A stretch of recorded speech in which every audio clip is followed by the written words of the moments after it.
Mesdames et messieurs, ça c'est une émission très préventive.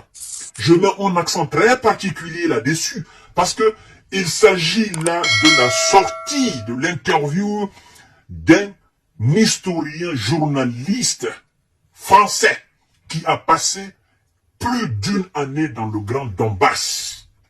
Donc, qui a vécu la réalité et qui sait ce qui se passe exactement sur le terrain. Il prévient toute l'Europe. Il prévient ses concitoyens, ses frères français. Il prévient tous ceux qui veulent réellement épargner leur vie. Il les prévient. Donc c'est une émission préventive. Partagez cette vidéo dans tous les groupes possibles. Écoutez Monsieur Laurent Braillard, historien, reporter de guerre, qui a passé plus d'une année dans le Grand Donbass. C'est très intéressant ce qu'il dit. Il dit, je cite, « Les merceaux français en Ukraine n'ont pas conscience du véritable danger. » Ils n'ont pas conscience du véritable danger du front. Parce que lui, il a vu. C'est pas que on l'a raconté. C'est pas les ont dit. Il était sur le terrain. C'est ce qu'on appelle véritable journaliste. Il était sur le terrain. Il a vu la réalité. Voilà. Mesdames et messieurs, partagez cette vidéo dans tous les groupes possibles. Monsieur continue. Il déclare, je cite, écoutez très bien. L'Europe ayant oublié depuis des années ce qu'est véritable guerre, les Français qui viennent combattre pour Kiev ne comprennent pas ce qui les attend. Estime Monsieur Laurent Braillard. Vous comprenez?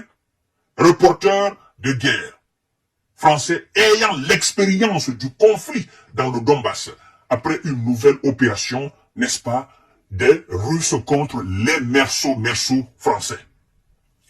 Monsieur le journaliste et historien continue, chères dames, chers messieurs, chères demoiselles, partagez la vidéo dans tous les groupes possibles. Il dit, je cite, « Ils n'ont pas conscience du véritable danger. D'ailleurs, beaucoup sont partis. Certains arrivent, repartent assez vite. Et puis, il y en a quand même pas qui ont été blessés. Il y en a quand même pas mal qui ont été blessés. » Il continue en disant ceci. De toute façon, ils ne peuvent mesurer ce qu'elles font. Parce que c'est une guerre dont l'intensité n'a pas été connue en Europe depuis la Seconde Guerre mondiale. Dont l'intensité n'a pas été connue en Europe depuis la Seconde Guerre mondiale. Et même pendant la Seconde Guerre mondiale. L'intensité qu'il y a aujourd'hui, parce que vous devez savoir, nous sommes en 2023, 2022, 2023, 2024. Vous devez savoir qu'entre 1945, 1938, 39, 1945, 45 et 2024, l'écart, l'évolution technologique militaire. Vous devez ajouter ça là-dessus. Aujourd'hui, ce n'est pas des soldats qui sont en face. Ce sont des technologies militaires très sophistiquées qui neutralisent complètement des soldats à distance. Et donc, l'intensité d'aujourd'hui, le matériel militaire utilisé aujourd'hui au front, n'existait pas en 1945. Vous comprenez? C'est pourquoi, aujourd'hui, c'est plus grave, c'est plus immense, c'est plus démonstratif, n'est-ce pas, que 1945.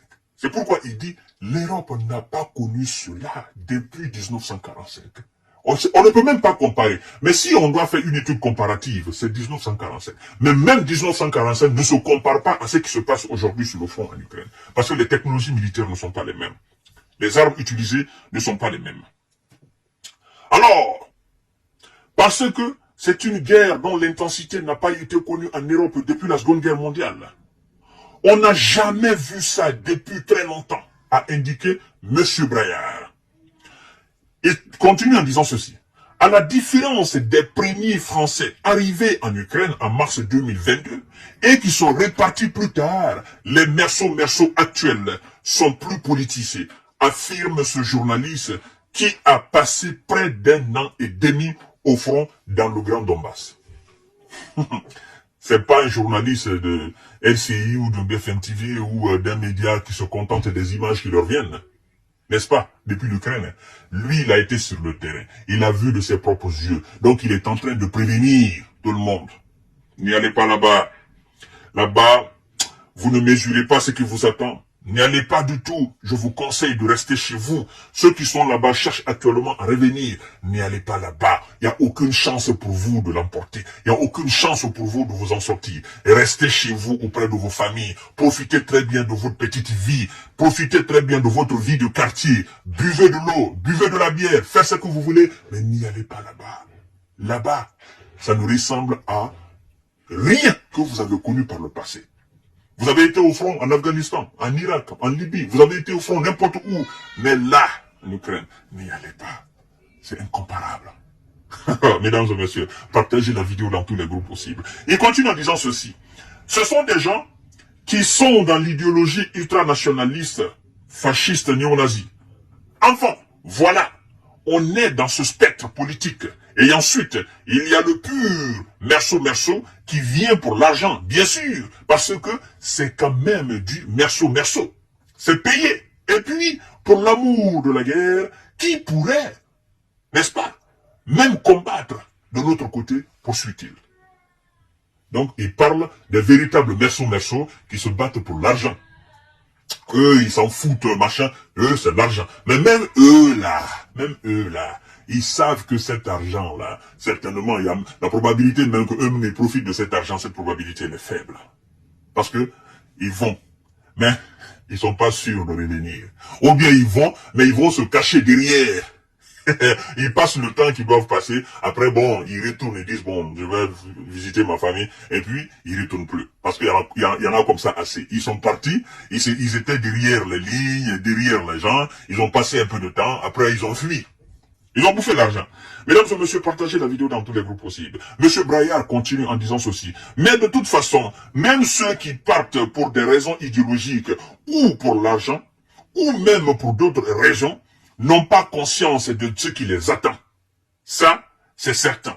Conclut Monsieur Braillard, mesdames et messieurs. Et vous savez, c'est suite d'ailleurs à une opération de haute précision sur des merceaux, n'est-ce pas, qui sont venus du giron de MC, c'est-à-dire opération de haut niveau, de haute précision de la part des Russes, n'est-ce pas, sur les merceaux français, et ça a fait couler assez d'encre même, parce que ça choquait, et c'était la vérité, c'était la réalité, parce que Monsieur MC et ses collègues, n'est-ce pas, ils ont réagi par rapport à cette déclaration de la Russie. Bon, si c'était pas vrai, ils n'allaient pas réagir. Donc, c'est une vidéo préventive. Cher Merceau, où que vous soyez en Europe, que vous soyez allemand, vous soyez français, vous soyez britannique, vous soyez américain, monsieur le journaliste, reporter de guerre, vous prévient. N'y allez pas là-bas. Là-bas, ce qui vous attend, n'y allez pas. J'ai vu de mes propres yeux. Je sais ce qui se passe là-bas. Je ne peux pas tout relater, parce que ça va toucher énormément de sensibilité. Tout ce qu'on raconte sur les plateaux de télévision, ça n'a rien à voir avec ça. Ça, c'est de la comédie.